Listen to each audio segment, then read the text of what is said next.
shirt.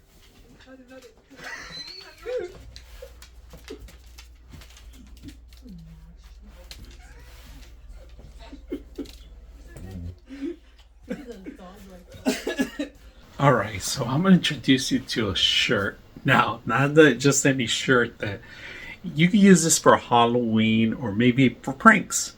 So, let me introduce you. So, I'm wearing a shirt, right? It looks like I'm not wearing anything, but look at this. So, if you're ever going to play a prank on somebody, this is funny.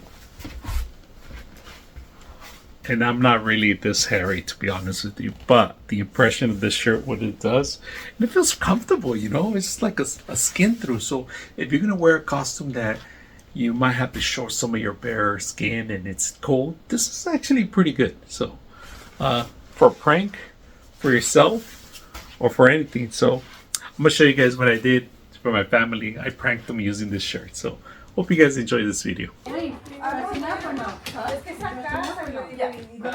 that was awesome. That's awesome. She's gonna drop you off like that too.